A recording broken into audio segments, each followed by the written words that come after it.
Well, good morning, everybody. Just to acknowledge that we're a minute past 8. We'll get going here shortly. I'm just kind of watching the participant list, hoping that our main presenter is going to join us.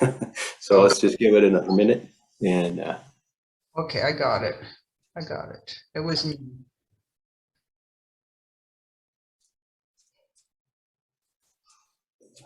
And Boone, just note that your screen is sharing. So.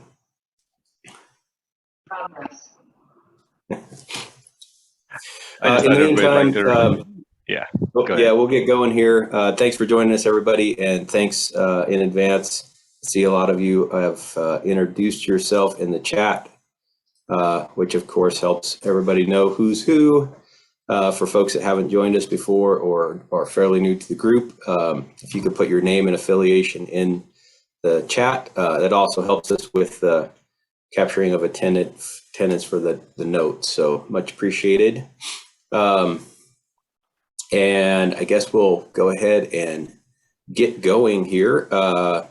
And would just note, as usual, if you did take a look at the notes and have any corrections for us, just send them our way to Boone and myself, or Boone or myself, and we'll get those noted. And then you can always find those with links to the recording of the meeting and the notes posted on the Project Wildfire website. So if you're looking for those for reference, that's where to go to find those. So with that, I will turn it over to Boone for a few items of note of just the monthly program update, what's going on with Project Wildfire, and we'll take it from there. Oh, there I am. I was trying to see if I was muted or not. I didn't realize that I was still unmuted. Yeah, so good morning, everybody. So let me flip through here. So I was hoping to kind of keep it a little bit short with the update, but fire free, I think that's kind of the big news we're really hoping to get out to everybody is, talking yesterday, well, over the last couple of weeks, but mostly yesterday was the final kind of pulling it together and looking at the dates and getting everybody to look at them. So our dates for this year's spring fire free, we're looking at landfill, very similar to last year. We had quite a bit of success with having those offset days of the landfill and the transfer stations. So NOT will be April 30th through May 15th. And then the transfer stations will run May 21 through June 4th. Very close to last year. I think it's basically just backed up one day on both sides of that. Let's see. I don't have those dates on the web page yet. Pretty much as soon as this meeting is over, that's kind of where I resume, is back to getting that updated so people can start finding those dates, but feel free to share those dates out with folks because that looks like that's what we're sticking with. Defensible space classes, we've been working some on that. Not a ton. We're still hoping to get those slated for March, April. I wrote that backwards, but March, April time frame. I'm hoping to do a couple of classes in there. Talked a little bit with COCC with Paula about a classroom up there. We'll be continuing to kind of look at that if we need to do in person, but generally speaking, I think we're going to probably lean towards virtual as we offer that to that class to everyone. Probably the bigger news that we have on here is the Senate Bill 762. In the Senate Bill 762, we had a couple different pots of funding, if you remember right. We were, actually I'm going to move my screen here. So 762 was that omnibus bill that had funding in a couple different pots. One was for the landscape resiliency program, and then the other was the small forest land grant program. And let's see which one to start with. Maybe I'll start with the landscape resiliency program. That was the one that we ourselves, the county, Ed and I, we applied as the applicant, pulling together several partners. So we identified a landscape out there that we're going to do this project work on. It's a little bit redundant from last couple of meetings we talked through this, but just to catch folks up if they weren't here. We pulled together all of our partners, talked about what projects were out there, what could be getting done, and what has been done to show some adjacency. And we built a map and also compiled all of the narratives. And then put in for, we requested 6.2 million in grant funding, total project cost of 13.2. Wait, no, 13.7. I may have said that wrong. I think it was 13.7, and we asked 6.2. And then total acres treated is 52,000. And so a lot of partners, we stretched all the way to the north to the very south edge of Warm Springs, and we've actually got a piece that Warm Springs will be treating. And we went all the way south down into Walker Range. I see Echo's on the call today, but we've got a piece of that is for her as well, with some of their chipper programs. So a lot of work to happen over the next basically 18 months, give or take a little bit of time there. So that was pretty big. We just got told that we were going to be awarded that, and ODF Salem staff are beginning to work through the process of contacting partners and working on the awards and the agreements with each of the partners. So looking forward to that one.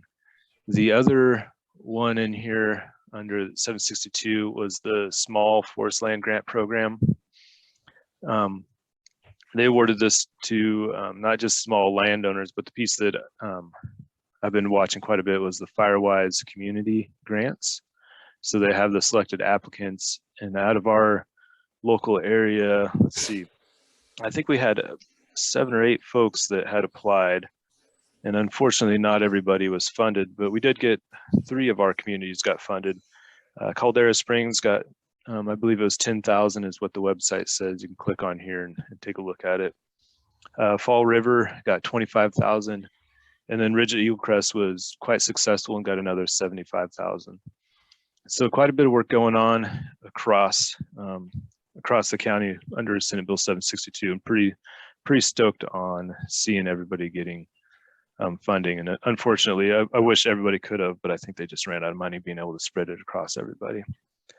Let's see, what was the next one I wanted to,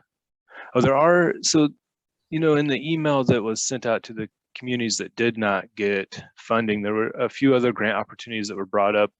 I've shared several of these out through emails in the past, but I thought maybe it would be a good opportunity to just kind of mention them again. Through NFPA, State Farm is offering funding for the May 7th Fire Preparedness Day. They're offering funding to help support those projects on the May 7th Fire Preparedness Day. So there's a application on the webpage. That's $500 to the community to help pay for any kind of educational event or whatever they may be doing, some kind of fire preparedness event. Then they're also offering, State Farm is offering, they're awarding $125,000 grants. So in previous years, they've offered 40 of them, but this is another great opportunity. So if you didn't get funding, it's a great place to look at, kind of look at some additional funding. And the third place they talked about was the AIM grant, the Action Implementation Mitigation Grant. I believe you have to be at least a nonprofit to apply for these grants. I've looked at them in the past, but never have applied for them. But a good source of funding as well. If you didn't get funded, there's just some other opportunities out there.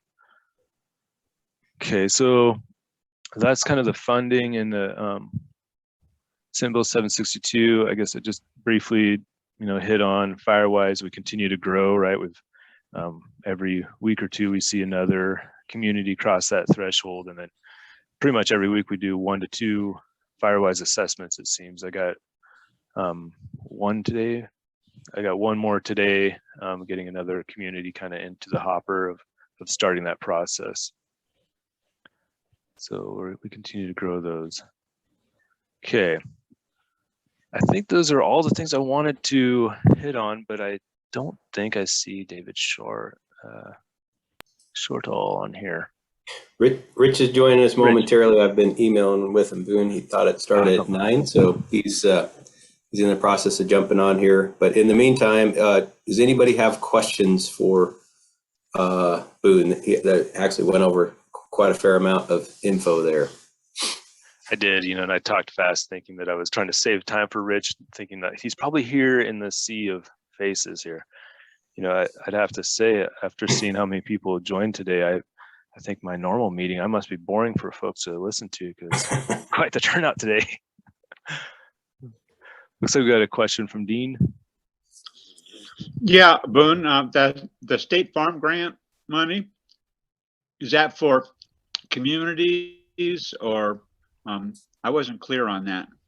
Yeah, it is. Let me, I don't know too much about it, but the neighborhood assistance grant from State Farm, yeah, these are for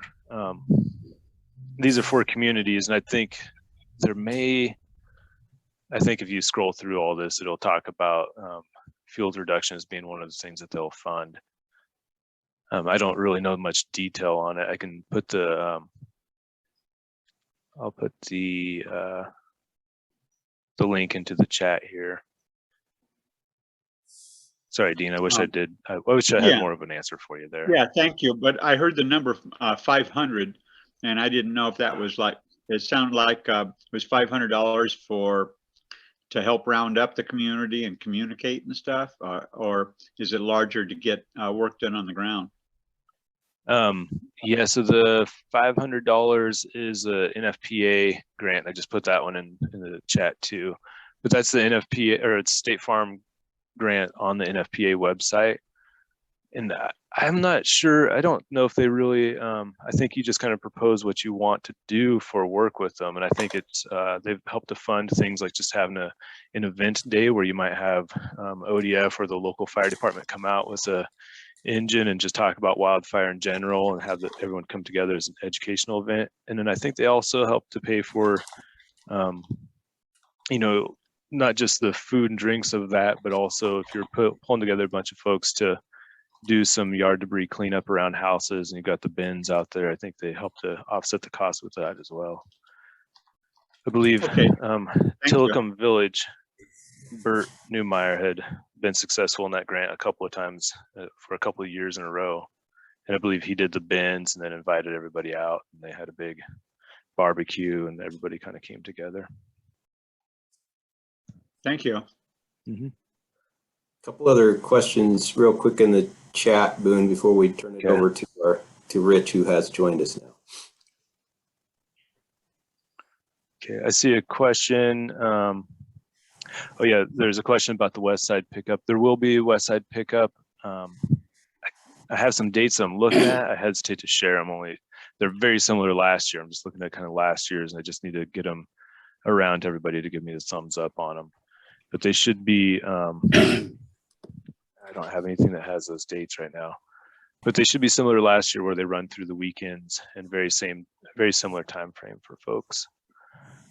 And then I've got another question about, can we see the grants for the 3 communities who got the Senate Bill 762 grants, not NFP, but the 762 grants. And those are on the web page, on ODF's web page. I don't know, you can do the selected applications. I don't know how much detail they go into. I think there's a short description, but that is on that. Here, I'll put this in the chat too. If you're curious to look at it, there they are. Those are the 762 grants and what the communities had put together. Did I catch all of the questions? Beverly has one in the chat, and I think she's probably ready to ask it as well. Yes. Oh, Boone, I wanted to know about the Brooks Camp Village, the Firewise. As far as, did they put in an application or just? Yes, I guess Ross went and talked to them, but it like died. Nobody else came out. Nobody contacted them again. So they're kind of wondering, like, where do they stand? For Firewise process, I don't know. I haven't been part of those conversations. I don't know if Ross is in here, but he could probably get with you and kind of pick up where you guys are at on those. I don't know where they are on that process at all, Beverly. Okay, so they should contact Ross then directly and see if he can then get back in touch. They're just a 55 plus community, so it shouldn't be too hard to keep them moving. Yeah, I would assume so. I think that I'd seen that you had an email over to Ross asking. I assumed he was going to answer. I don't know. I know that he picked up on that one while I was on vacation earlier this year. Okay. Hopefully. All right. I'll get a hold of him again and try to ask him. Sometimes it's hard to reach people. So. Yeah, understandable. I kind of thought he was going to be on here today, but I don't see him. Okay. Thank you. No problem. All right. I think that takes care of our questions from our program update. And with that, I will just provide a real quick introduction. Rich Shortall is the Executive Director of FireSafe Marin, and he's joining us today. And we've been really excited to learn more about FireSafe Marin. Boone has shared out through the Constant Contact newsletter links to FireSafe Marin. So hopefully you've had a chance to check out some of the things that they're doing, but it's a quite robust program that they have running down there in Marin County, California. And so with that, I will turn it over to Rich. And Rich, thank you for kind of joining us on short notice. I know you were planning on joining us, but just an hour later than we thought you were joining us. So thanks for jumping on, and really appreciate you being here and looking forward to your presentation. Well, thanks everybody for having me, and I apologize about the mix up on time, but I think we can make up for that. So let me go ahead and share screen, and we'll kind of go over how FireSafe Marin works, a little bit of the demographics of Marin County here. Okay. Everybody see that okay? Yes. Great. Okay. So again, thanks for inviting me here today. So FireSafe Marin, our mission is really primarily educational. Dangers of wildfire. We don't do house fires and all of that. Protect homes, resilient environment, and community building is really important to what we're doing. And really FireSafe Marin has been around for about 30 years, right after the Oakland Hills fire, which was a big deal down here. We were formed, I think I know we were the first fire council in California. So we have been around for a long time. Kind of ebbs and flows how busy we've been over time though. Some of the demographics of Marin, so 260,000 population, something over 800 square miles, about 90,000 parcels. Most of them are built out, 113,000 housing units. We have a pretty big Firewise program. I heard you talking about all that, get into that more. We have 76 Firewise sites right now. And the median home value is kind of crazy. It's $1 million for a shack out here. It's something else really.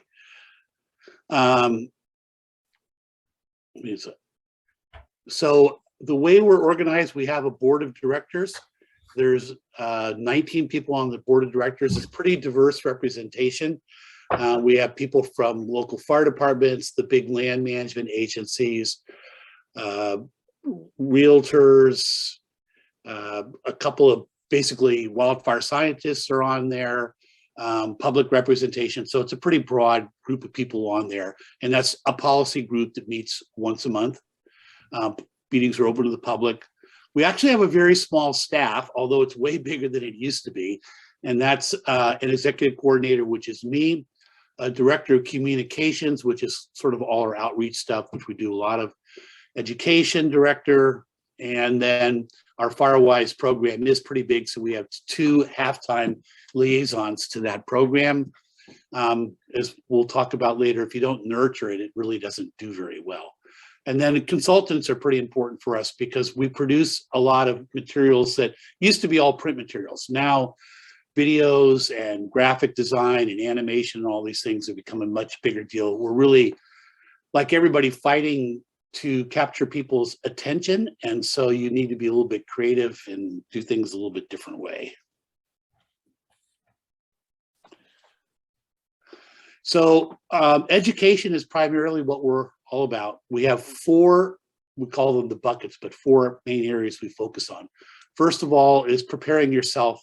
That's signing up for alerts, have evacuation plans, go bags, home insurance, all those types of things you do to get yourself prepared ahead of time, you and your family. The next one is hardening your home. I think, as you guys know, 10 years ago, we didn't even talk about this. It wasn't even really a concept down here, but we've all seen from fires with ember storms and whatnot that the hardening of the home has really become a big deal. So we put a lot of energy into that. That's the big thing here now. Defensible space, we actually call it creating a fire smart yard. Marin is an interesting place because there's a lot of open space in Marin, a real lot. Public parks, Marin County Open Space District, national parks and whatnot. So a lot of Marin is undeveloped, but that's really not where most of the people are. And so we don't have lots of large parcels except for some of the agricultural land in the western part of the. So for most people, it's more about creating a fire smart yard, good planning choices, and so forth. So there's a big emphasis on that. And then readying your community, which is really working together, neighbor helping neighbor, programs like Firewise and whatnot. So those, all of our education sort of falls into these 4 buckets. So how do we get the word out? This is a super busy slide on purpose because I didn't want to have one for everything we do, but how do we get the word out? How do we do our educational programming and whatnot? How do we get information to people? Well, in the upper left-hand corner is our website. Our website has about 200,000 visitors a year. I think it's pretty good. It's a lot of work to maintain it. And every time I look at it, I think it needs a lot more work on it, but there is a lot of information and material and people do enjoy it. And it's getting better organized all the time. The YouTube has become a big deal for us. There's real interest now in videos, both long and short. So if we have a program, which I'll talk in a minute, that's maybe 30 minutes or even an hour, which is like super long for us, it'll be on there, and all kinds of shorts, interesting videos. We have a couple hundred videos on there related to anything you could think of related to wildfire science. So it gets a lot of visits. It's pretty popular. In the upper right-hand corner is our traditional print medium. So our wildfire evacuation checklist has always been really popular down here. We give out zillions of them. It's really quite detailed. Everything from, a lot of it is preparation in advance, sort of all things you need to know. So people really like that a lot. The lower left-hand corner represents the modern social media. So in the last 6 months or so, we've really got into Twitter and Facebook and Instagram and all of that. As a person, I'm 70 years old, so it's not really my thing, and I don't live on my telephone. But part of it was to reach a new demographic. So that's really the way people like to get information in many cases. It also changes how you have to do things, because things have to be sort of short and pithy and interesting. So we have some younger people on our team who they're all about this, and we're pretty proud of what they're creating. So welcome you to sign up for it, and you can see some a little bit different type of content. And the bottom of the screen at the there is a new thing. It's called Wildfire Watch. It's like a TV show. So like everybody, particularly when COVID came along, we started going to the webinar format, and people quickly kind of got tired of that, really. So it's a talking head, like kind of like I'm doing now, for an hour that's on there. You know, we try to engage the public. We try to keep it in short segments with lots of guests, but it just, first of all, an hour was just really too long for most people, and it sort of wasn't exciting enough. So I can show a little bit of this later on if you're interested. If not, I recommend you take a look at it. It's on our YouTube channel. These are 30-minute segments or 30-minute shows with a lot of different segments, whether it be short interviews with people, or we have a do-it-yourself segment, we have animation on it. We always start off with an interview of the public, because we're trying to be we begin by saying, going out in the public and asking people what their concerns are on a certain topic, and then we try to make the show related to that. So it really ties into what the people in Marin are thinking. So we really like it. We think it's pretty cool, but to be honest, and I'll talk more about this, I wish it had more people, more eyes on it for the amount of work it is. And then in the lower right-hand corner, we put out a newsletter which has 5,000 subscribers, but the newsletter really has a lot of interesting content. As a small example, every month there's a Fire Smart landscaping tip that comes from University of California Marin Master Gardeners group and so forth. So people do like it, and the subscriber base keeps picking up, and all the information about all the things we're doing is contained in there. So go ahead, and it's easy to sign up for if you're interested in what we're doing with that. So that's sort of the main ways we get the information out to the public. Really important to us are partner agencies, and this has been growing quite a bit. This list is actually quite a bit bigger now. It's great to have the FireSafe Marin brand, and you hope that people will follow it because they know about that. But there's other people following different things, and if they're amplifying our message, it really improves the outreach that we're doing. So if you're, as an example, at the bottom it says Marin Realtors down there. Probably like all of you, I got a bunch of realtors friends, and they're always sending me stuff every month, emails or some other kind of mailing or something like that. So we're starting to partner with some of the realtors when they send out their materials to include some wildfire safety information. And that's just getting started, but we're seeing a lot of opportunity for that in the future. Confettis. Pardon me? Oh, anyway, so working with partner agencies, another one would be lower left here is the MarinCIL, is the Marin Center for Independent Living. They're the organization that works with people with access and functional needs. So that's really, as we all know, the most vulnerable group in wildfire. So working with them, they have outreach into that community that we don't necessarily have. So once again, amplifying the message, customizing the message for that group. So partner agencies are really critical to make all this work. Oh boy, I don't know, kind of jumping around here a little bit.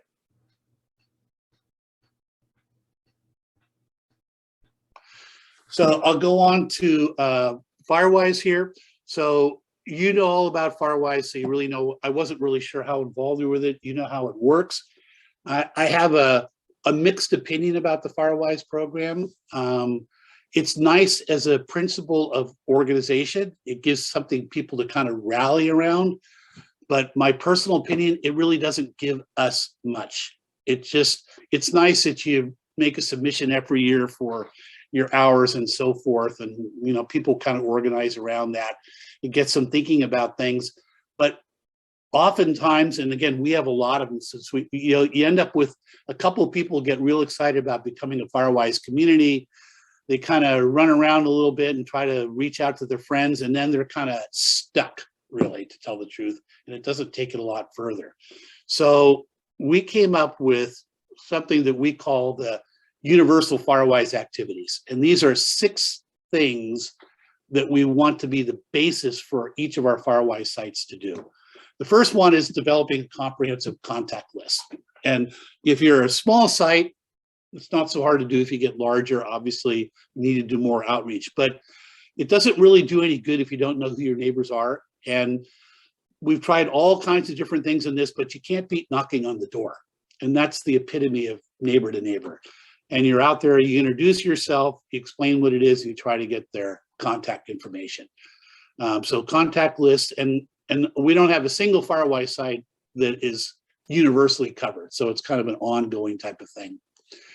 Holding regular meetings, you know, we have one that it kind of fall by the wayside. Why? Because they hold one meeting a year. What's the point? You don't have to meet weekly. You don't have to necessarily meet monthly. We sort of recommended a minimum quarterly, but you've got to get out there and engage people. And of course, at those meetings, that's a good chance to promote wildfire education. So we have all these materials.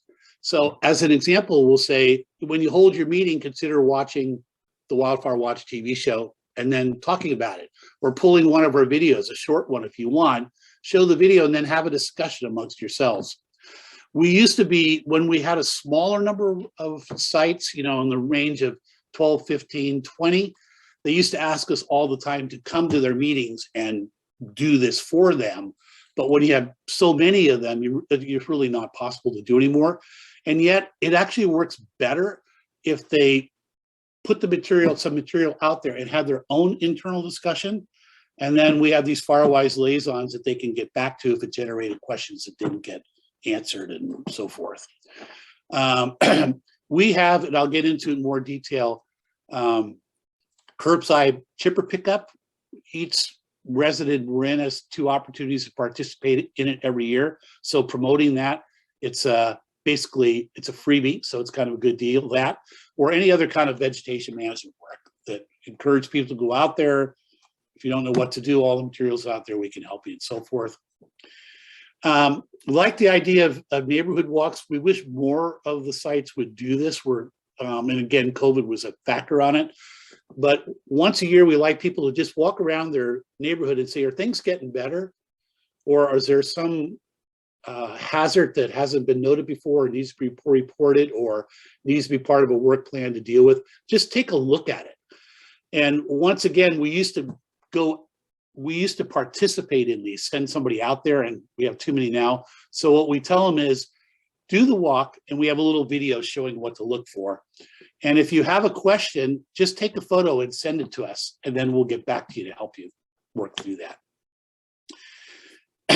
Evacuation drill. So as long as I've been doing it, the number 1 and first question everywhere I ever go is about evacuation. Everybody's always understandably worried that they don't know how to do it, or everybody's sure they're going to be trapped in their car and die in the car. So that's kind of the deal.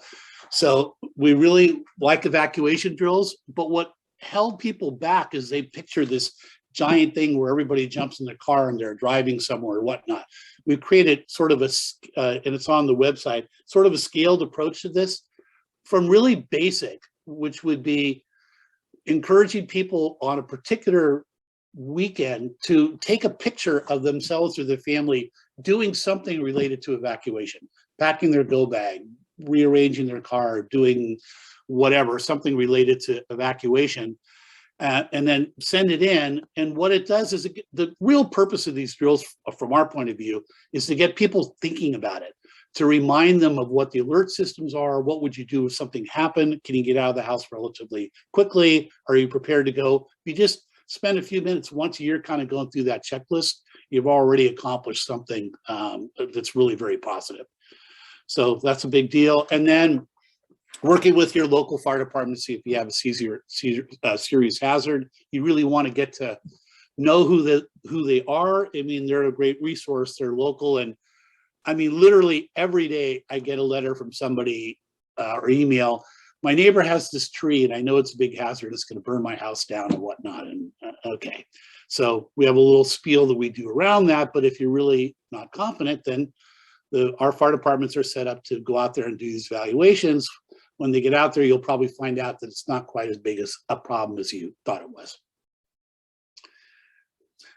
So curbside chipping, we've been doing curbside chipping for a long time, but it really took off a little while ago, where we got some money to really increase the program quite a bit. So like I say, every one of Marin residents has a chance to do this. We chip from May through October, even into November sometime.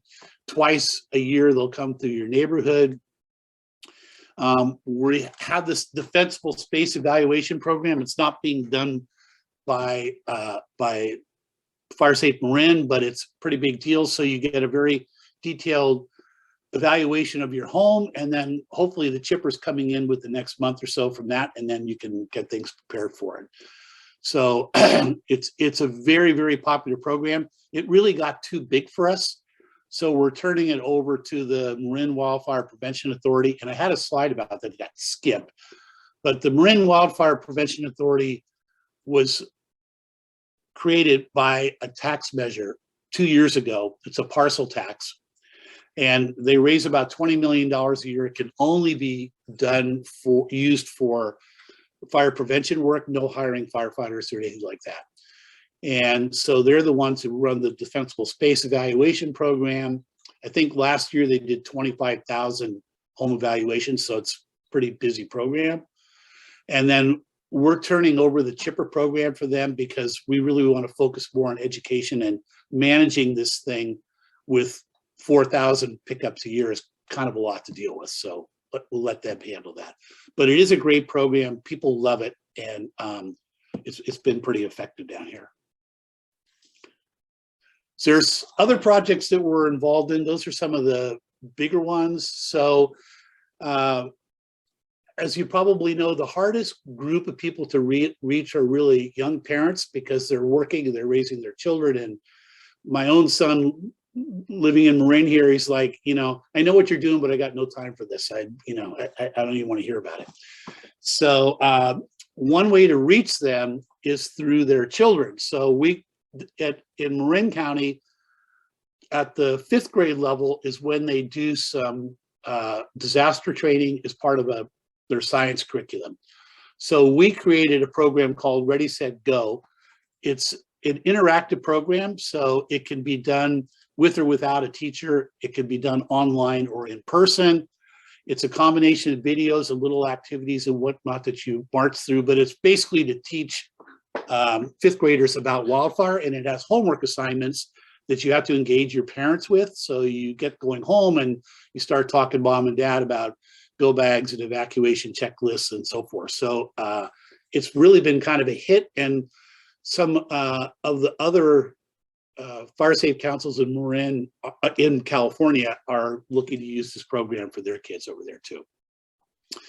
The middle picture is related to our home hardening program. So one of the issues we have down here is, now that this has become a thing, there are not a lot of contractors who do this kind of work. Most of the contractors want larger jobs, and a lot of this falls into the level of sort of advanced handyman, where, you know, it's 4 hours or a day's worth of work installing vents or something like that. There aren't a lot of people doing that. So we created a training program and a curriculum to do this type of work. Unfortunately, we had a nonprofit lined up to manage the program, and that kind of fell through. So we've been casting around for somebody to take it over, and I think we actually just found somebody. So we're kind of excited that this gets a little bit more teeth into it. But it is hard to find people to just do simple projects around the home that don't take a lot of time.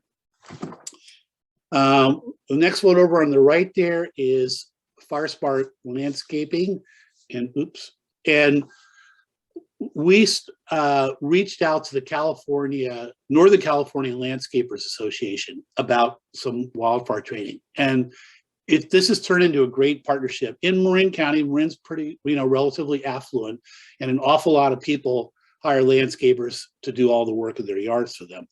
And it turned out that the landscapers as a whole have no idea whatsoever about wildfire. So we created a training program for them that they're utilizing. I think it's kind of cool. Again, it's a combination of videos and sort of reinforcement. All of this is on our website, sort of a reinforcement of what the videos are saying. And they really like it. They want us to come back and do another one. So this is kind of taking off. It still needs a lot more penetration, because there's a lot of sort of mom and pop, guy in a pickup truck landscapers that we haven't really reached yet, but that's hopefully coming in the future. But it was just interesting because there's, like they say, for 20 years we've been doing training, but we've never thought about wildfire and didn't really realize how it all worked and the impact that we have on it. So it's my last little pitch on it is that it's also a great marketing opportunity for landscapers, because they can work with the homeowner to say, we really should make some changes here to protect your home. So whether the way they're doing the maintenance or replacing some of the plantings or, tree maintenance and whatnot. So it's kind of everybody wins in this. I'm just like you, we have the red flag warning issues. So 25 years ago, Fire Safe Marin created these red flag warning sort of signs that were put on different major roadways in Marin. There were kind of a flip sign where if it was closed, I think it said Fire Safe Marin. When it was open, and you can see that in the lower left, it can open up to say red flag warning today. So we created sort of an upgraded version of that on a red flag warning day, the fire departments will come out and flip the signs open. They're very prominent and they really stand out. They show up really well at night. When it's most of the time when it's not a red flag day, they're closed and it has either a default message on it. Alert Marin is our warning system. So encouraging people to do that. Or as you can see with that little yellow sign, you can insert whatever topic that you want to put in. Check your smoke detector, or, you know, limb up your trees, or whatever it is. So it kind of makes it a multi-use type of sign. So we started putting these back up around Marin over here. Marin is very hilly, and there's a lot of places in Marin that don't have cell phone coverage. And so much of the warning systems depend on utilizing the cell phones. So for those areas that have no cell phone coverage, the Marin Office of Emergency Services reached an agreement with NOAA to broadcast large-scale alerts using the NOAA weather radio system.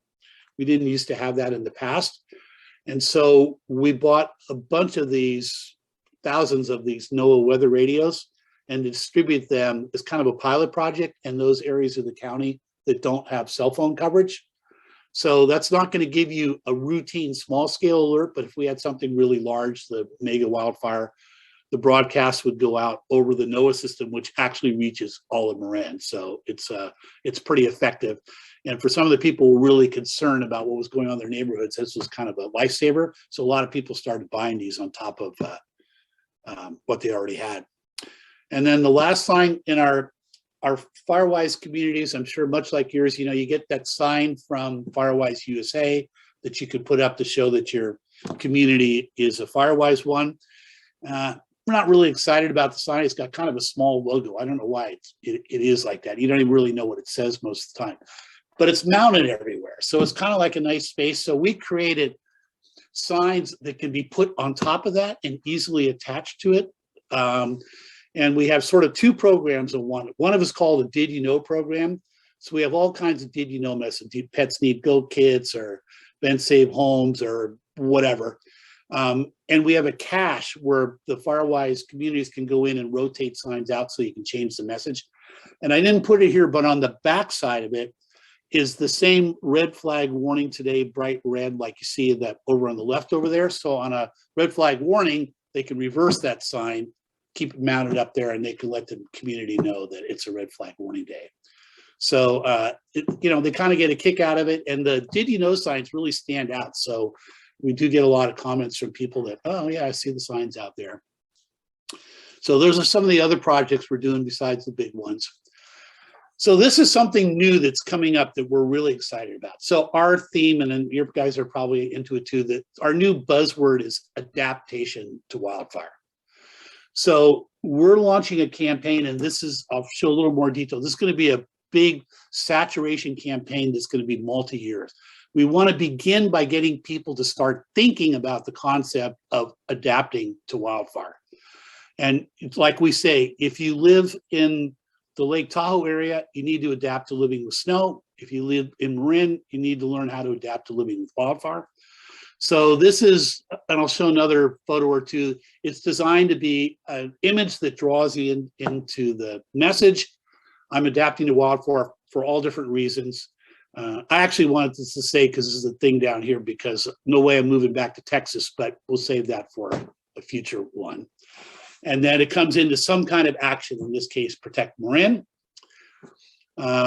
Here's another example. Oops.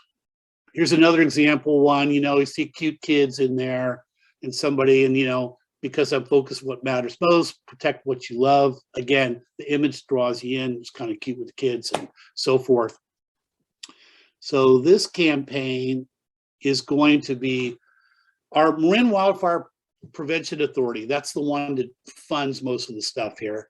They almost every municipality and taxing authority in Marin joins that. So all of those agencies are going to amplify this messaging. We're creating all the content. We have probably 40 of those images and messages lined up already. So we'll start with smaller ones and expand on it, so that it's always a fresh program. So we want them to put it out in their newsletters and their media and whatnot. And, you know, you'll have a big town like San Rafael or Novato, they have a big outreach through their distribution system, but even smaller agencies like a local fire department or whatever, same thing, they have messages. So all of them, same message everywhere in Marin. Fire Safe Marin will do it through all the stuff that you saw, our websites and newsletters and social media and whatnot. Our local newspapers, the Marin IJ, we did a big ad buy with them. So you're going to see this constantly in our local newspaper down here, whether it be a little banner advertising, print ads. We have a big insert that it goes occasionally in the paper. We'll do one or two of those. But beyond that, our IJ has a robust presence on Facebook, email, and whatnot. They have this 50,000 contact email list and whatnot. It's going out in all those different mediums. And then, as I pointed out before, community partners are really, really critical. So I mentioned the realtors, the big land agencies, the water district, open space district, all of those agencies have distribution lists. And so this material will be in all of that. NorCal landscapers will send it out to all their folks, and then the community groups we work with. So it is a saturation campaign, and it'll begin with just adapt, you know, get people thinking about that. And then over time, it'll become more action oriented, where you'll see people doing things, whatever the theme is that we think that we want them to do. But you got to get them to kind of catch on to the ad in the first place. So we're kind of excited about it. And then tying in with all of this is, this is kind of ended up being sort of a heavy lift for us, but we're going to do an outdoor wildfire prevention festival in May 28th, calling it Ember Stomp. It's free, live music, food trucks. Everybody likes goats and sheep, like everywhere down here. But we're going to have a lot of activities there. We're going to have, for example, we call it the Ember House, but a model house with all the latest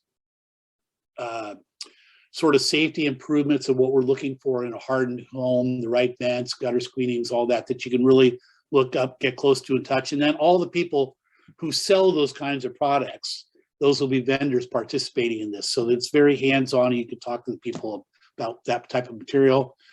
For the Fire Smart Landscaping, we're working with the Marin Master Gardeners. We'll have a big, it's kind of like a backdrop of a real home, and it'll have plantings in front of it showing people what they should do and why, plant selections with all the expertise there.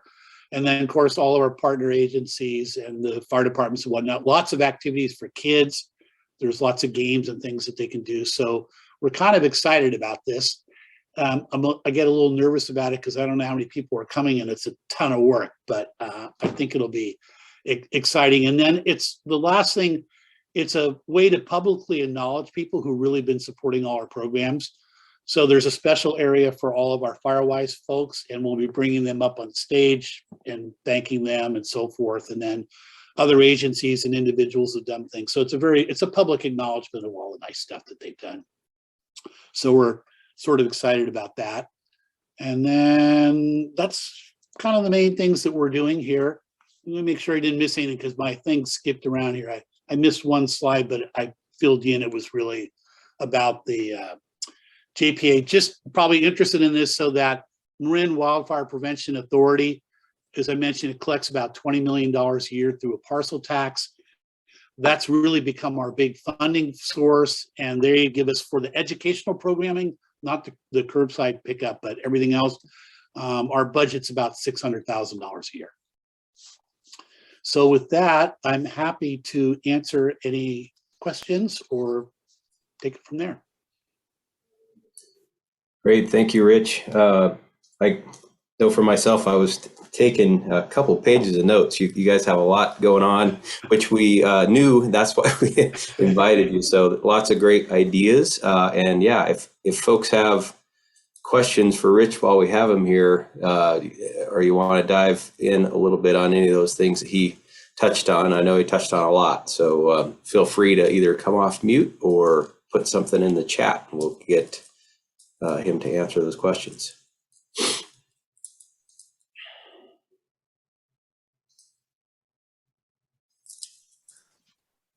Well, if nobody's got a question right now or while they're thinking about it, I'll pose one to you, Rich. You're talking about the Firewise communities and just the hard time of getting them to pull together and continuing that kind of motivation. I was curious of like what percentage. But I was curious of the percentage of how many of those communities are within like an HOA. Like I think about a lot of ours, and we probably got like probably 75, 80% of our Firewise communities are in an HOA, and then that is what they end up leveraging that, and then it carries through their newsletters, and that's the way that they carry momentum. It's often lost, but. Well, actually, very few of ours are HOAs, and I think that's just the nature of the makeup of Marin. So most of them, most of them are just sort of geographically, sort of logically arranged, and it's really homeowner to homeowner. Honestly, the HOAs are probably the hardest ones for us to work with, because there's always somebody has a good idea, and then the HOA, they're not really running the program, so then they're I don't know, or I'm not sure, or whatever. The other non-HOAs get more done.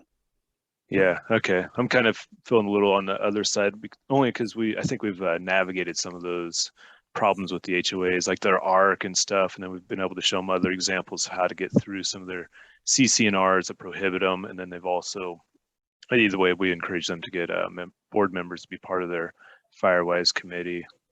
Yeah. But I do recognize that lost momentum, because boy, there's a lot that we've done so many assessments this year of communities, and a lot of them are pausing or stalling out, and I think it's because of exactly what you described. There's just a few folks that are excited, but the rest of the community doesn't hear about it, and it doesn't infiltrate into them.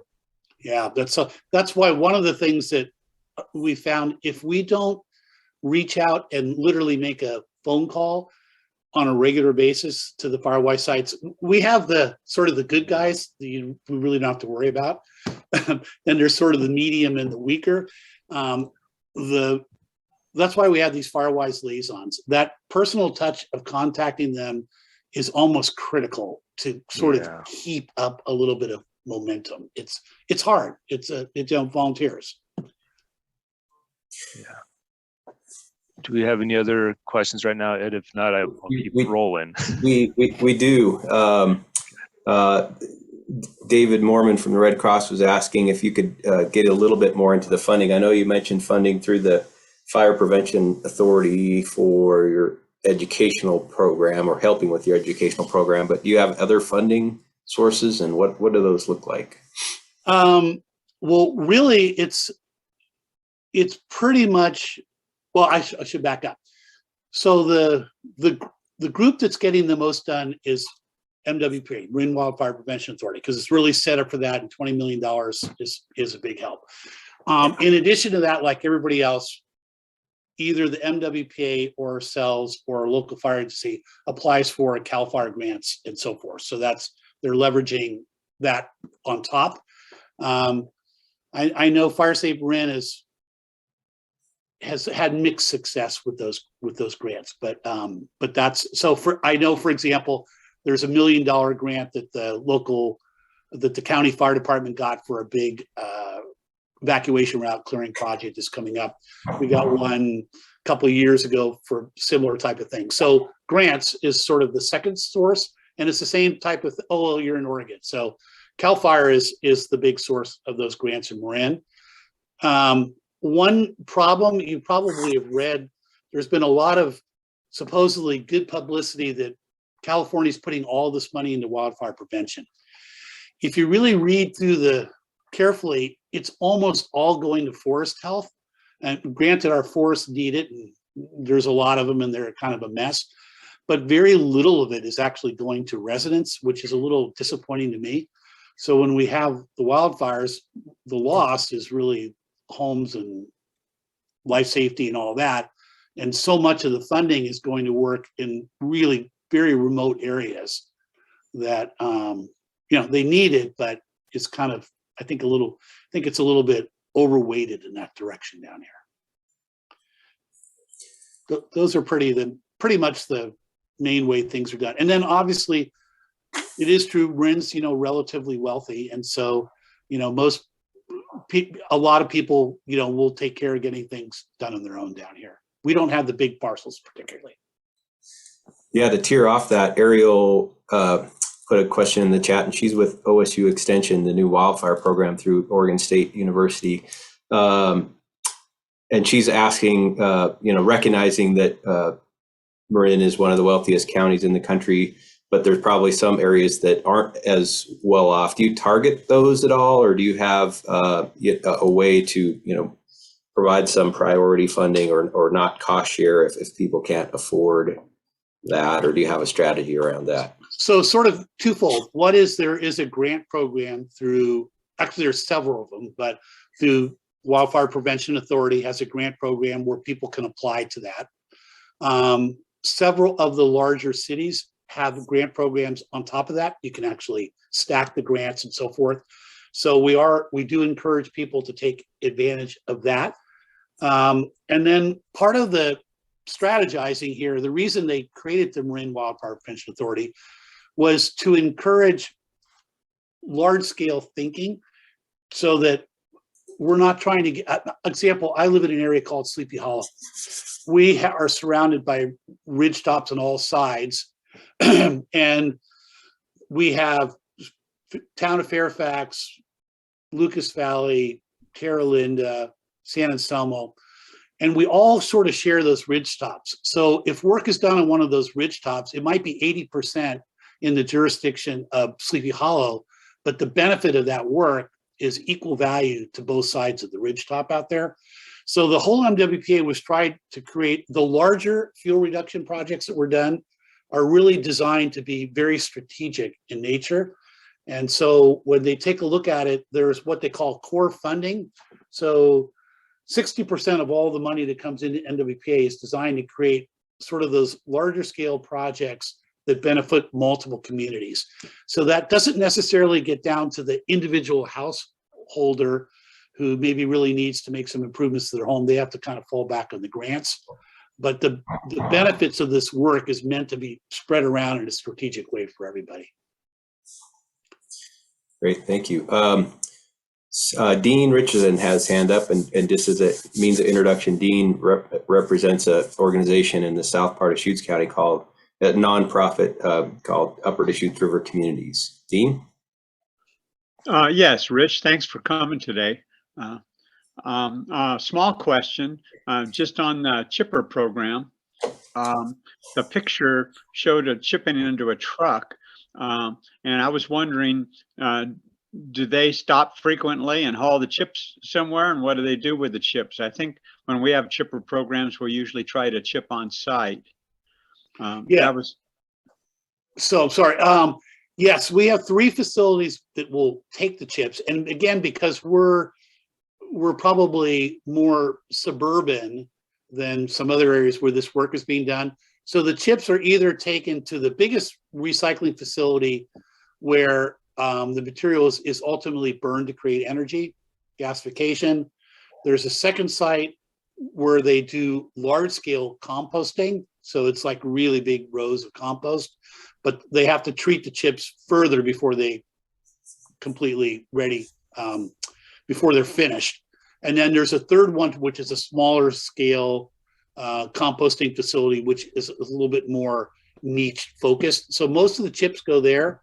In the more rural areas of West Marin, occasionally somebody will ask for the chips to be spread on site, which we'll do. The good news is because of the size of the properties, we can make quite a few stops before the truck has to be emptied. So they're not constantly going, usually once a day or so that they go out there to get rid of the chips. There's a lot of interest with all this bio waste here on trying to maybe develop a gasification plant in Marin and use the energy that it creates for whatever locally. And then our big land management agencies, the work that they do on the bigger places, they'll typically chip and broadcast in place. Great, thank you. Oh, yeah, thanks. And then a related question to that is, we have some we have some difficulty with one of our popular programs, the Fire Free, where people haul their own materials to the landfill sites, but it's getting so popular that they're running out of capacity in some instances. Yeah, that's a consideration down here. Besides what we're doing on the chipper program, if you go to it's called Marin Resource Recovery. If you were to just sit there, it's a giant line all day long of small landscapers hauling in all their unshipped material, plus equipment like ours or Pacific Gas and Electric, where they're doing work down here to clear their lines and whatnot.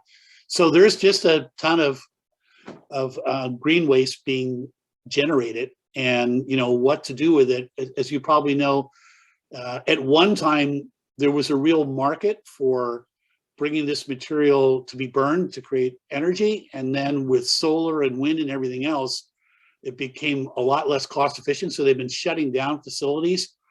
With all this work that they're planning to do here in California, forest health and whatnot, they're really having to revisit that, because just chipping in and leaving it doesn't work in a lot of places. No. Thank you. Good question. Yeah, it's always on our mind. How do we can we can create a lot of stuff, and then how do you deal with it? So a couple more questions for you in the chat. Bob, who represents one of our Firewise communities, asking a little bit more about the evacuation drills. How extensive are the evacuation drills? How do you address challenges of narrow 2-lane roads?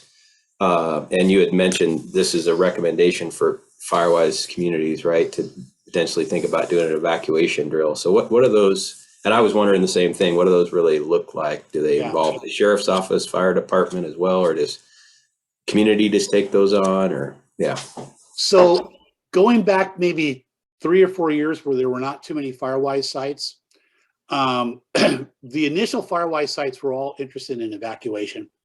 And so they would reach out to their local fire department and go, oh, great. Yeah, you guys want to do an evacuation drill? We can go out there and help support that. Well, as the number of those sites grew, it really overwhelmed the ability of local fire departments to actually actively participate. They still will, but they have to be more selective than what the demand is.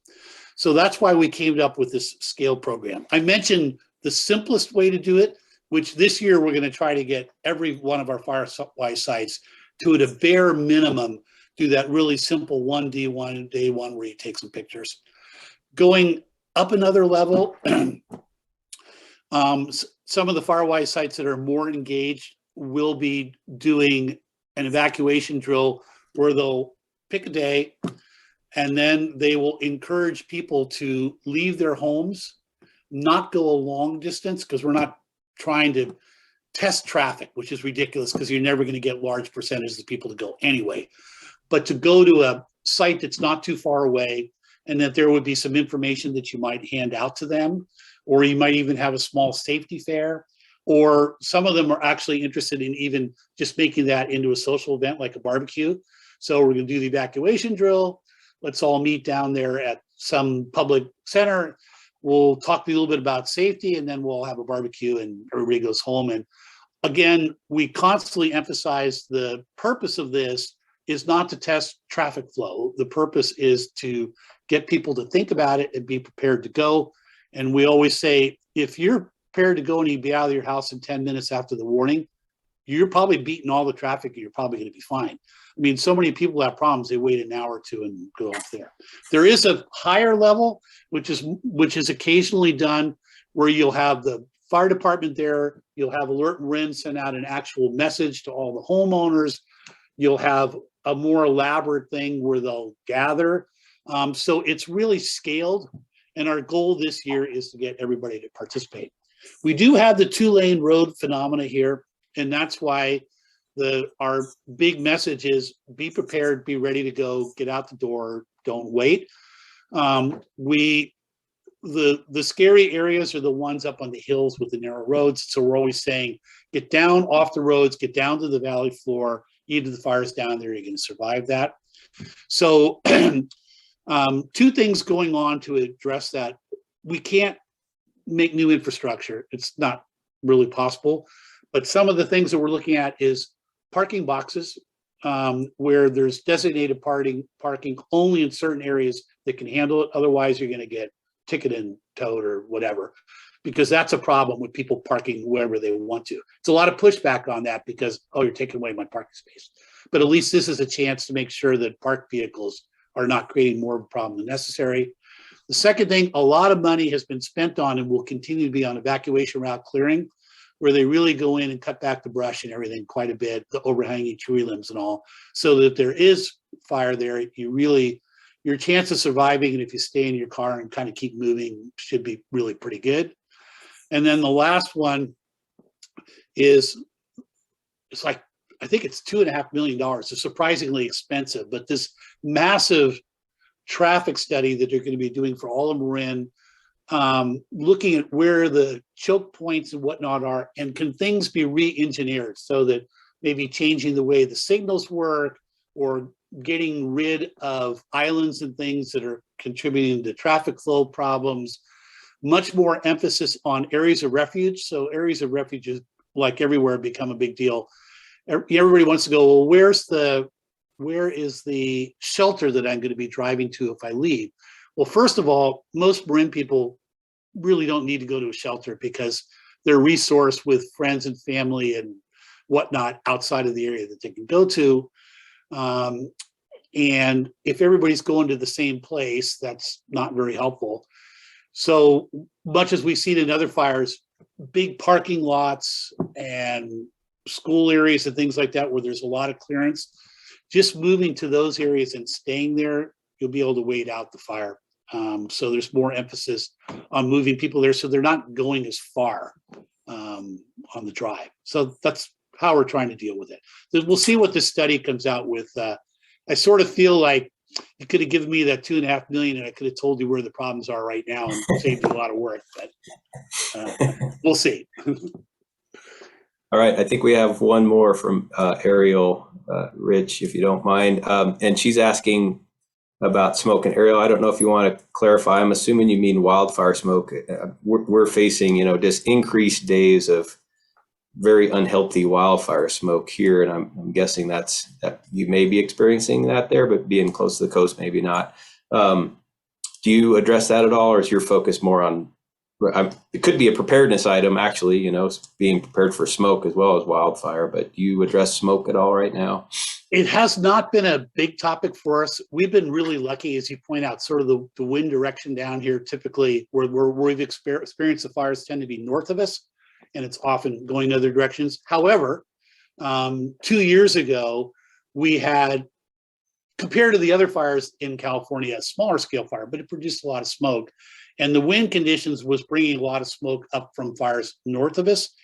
And that created a lot of concern. So there were a lot of health notices and so forth that went out. Our health agencies and government agencies really do a good job of dealing with that, putting out information for people. They're kind of set up to do that, and they're almost a better source for that. I mean, we could talk about it in terms of preparedness, but it's, most people don't prepare for that anyway until it starts happening and then see it. The only good thing about it is when that happens, all of a sudden, for example, the Curbside chipper program, the number of requests, it goes through the roof. The number of people watching all our educational programs goes through the roof. 5 times the normal amount of visitors to the website.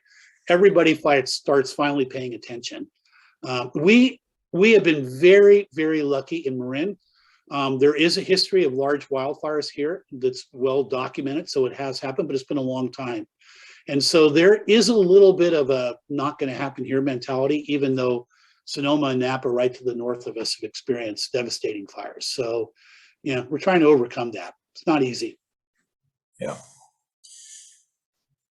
Well, last call. I don't see any more questions, so I will just maybe start to wrap things up here with Rich and say, Rich, thank you so much for joining us.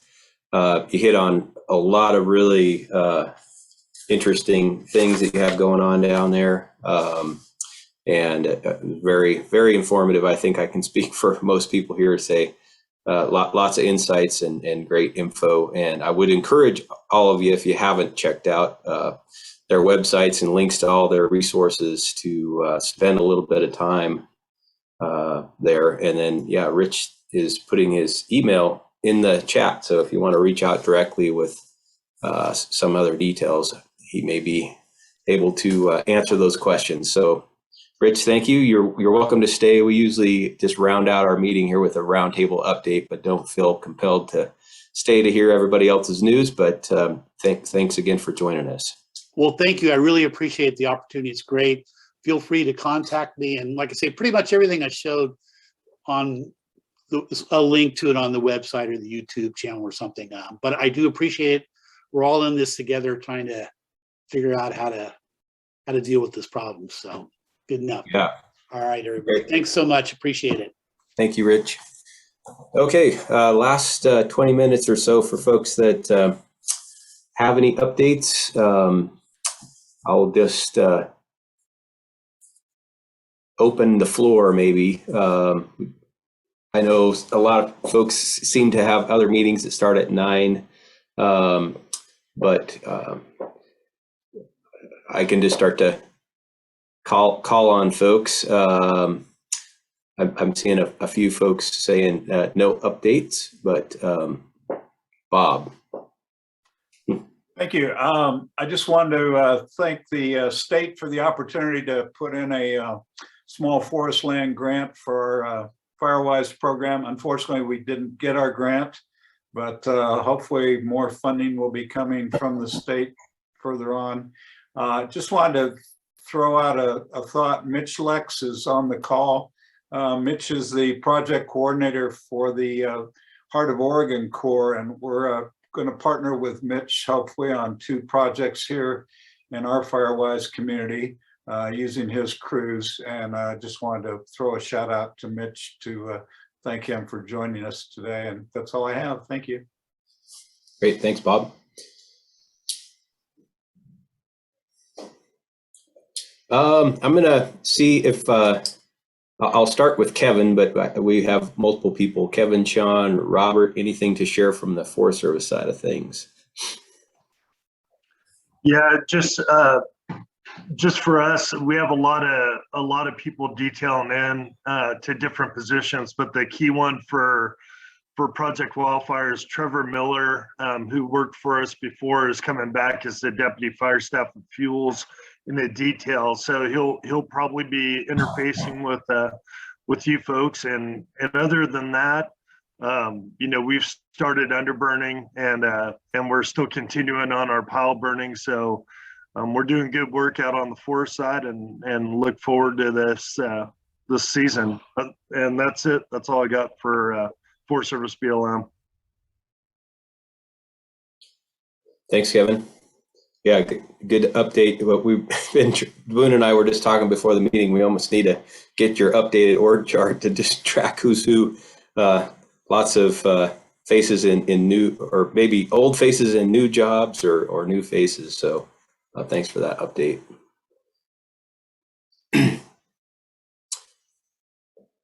Anybody else have updates they'd like to share?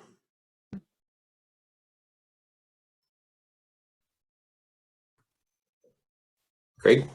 Hey, Ed and everybody. Some of you saw an email I sent out. I was just going to provide a little bit of an update, but I've changed my company name from Craig Letts Consulting to Tamarack Wildfire Consulting, mostly just because it was really awkward to introduce myself as Craig Letts with Craig Letts Consulting. But also we're getting a little bit busy. I guess I'll also share with folks that I'm starting to pick up clients that are looking for fire mitigation plans simply because their insurance rates are going up quite a bit. So that has been something that we've always thought was coming. Some of us kind of wanted it to happen to drive the desire to do more fire mitigation work. So that's happening. I'm not sure it's a great thing the way it's happening, but I also know that there's a lot of attention being paid to that through this SB 762 process. And I have been able to link a few folks with some people that are involved in that process. So hopefully that information will get passed on and we'll sort through this insurance stuff and it'll be a positive for the efforts. And that's all I have to share. Thanks, Craig. Yeah, we received, and we do periodically receive things from insurance agents. We received one this last month that was a little alarming, requiring somebody to clear a defensible space that not only included their property, but their neighbor's property as well. And I'm not sure how that is going to play out in the longer term of things, if multiple insurance companies are going to be expecting, 100 feet of clearance on small lots that include state or federal ownership, for example. So well, more to watch on that, I suppose. I know Andy, who's our potentially new insurance rep, was with us earlier but had to leave early, but we'll be looking forward to talking with him more on some insights on that as well. Hey Ed, this is Gary. Say our board meetings are on the third Tuesday now, but I'll do my best to attend these meetings still. Just a couple things on Wildfire. We will be sending a check out to the Rocco Range HOA. Not sure if many people know where that's at, but it's off Highway 97, Bowery Lane, where we've given them a $500 grant for the work they've done out there. And also we're annexing in with board approval today, another 40 acres into the fire district out from Saddleback. We just brought in 40 acres last month, and we're bringing another 40 acres into the fire district. So they'll have fire protection now. Great. Good update, and good to see you, Gary. So yeah, so those grants are still available and maybe targeted at defensible space, right? The ones through your Deschutes Rural number 2.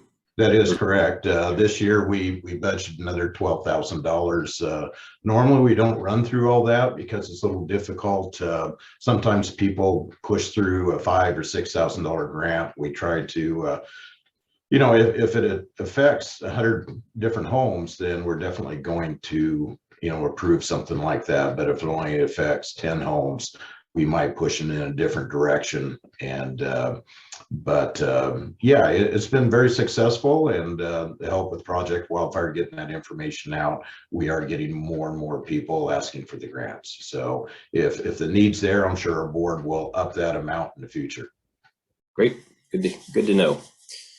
Thank you. Any other folks with updates they'd like to share with this group?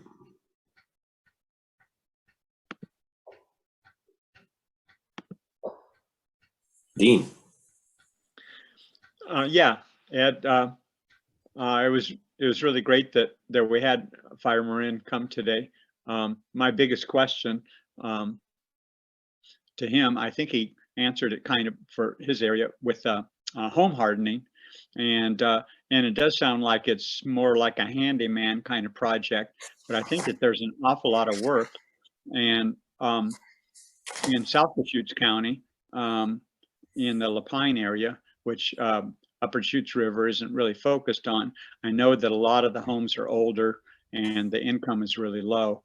And so I'm hoping that maybe some resources will come to make it possible to not only create defensible space on the landscape, but to make the homes more resistant so the communities don't get wiped out.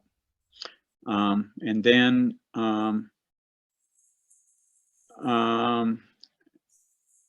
I see where their Firewise communities got so expanded that they couldn't keep up, and so they have they have somebody that's dedicated to reaching out and working with them regularly. And I think that's probably a really good idea. I don't think Boone's going to be able to keep up because it's expanding here as well. And then I see Robert Newey's signing out, but more prescribed fire, please. I'm glad there's resources for the much needed management of the public lands, especially in the wildland interface. Thank you. Right, thanks, Dean. Well, last call, folks. If not, we'll end the meeting just a couple minutes early. hopefully that was some useful information. Like I said earlier, I would really encourage you to check out their website for any ideas that we may be able to plagiarize or use here. And yeah, if you want to talk with us more, Boone or I are open to additional ideas. We just thought this would be a good way to hear from another program in a different geography about what they have going on.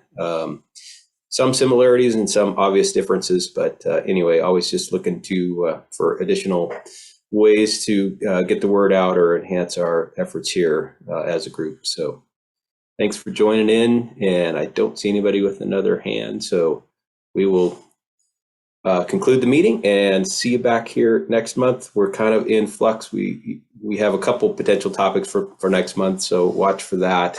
But it should be topics lining up through the spring that should be quite interesting, I think. So Boone, do you have anything to sign off with? I just wanted to add, I believe I'm actually clarifying, or I'm at that point that we can, that we are looking at having the folks that did the study on Paradise Campfire come and talk to us about their results. So that should be another good, interesting meeting. I'm really looking forward to that one. Okay, great. Yeah, so if you all haven't seen that, we'll maybe send out a link to a Fire Adapted Communities blog on this study that really honed in on the causes of home loss in Paradise. And we also have Cameron on tap maybe for another month out to talk about some of the programs that he's putting on the ground here in Central Oregon as well. So we'll look forward to that. And thanks for being flexible around trying to schedule some other topics, Cameron, but we'll be looking forward to your presentation as well. Absolutely. Yeah. No, I'm glad to be here and sit down on the meeting today, and look forward to seeing you guys again soon. Okay, great. Well, if we don't talk to you through the month, we'll hope to see many of you back here next month, and we'll sign off, and thanks for joining us.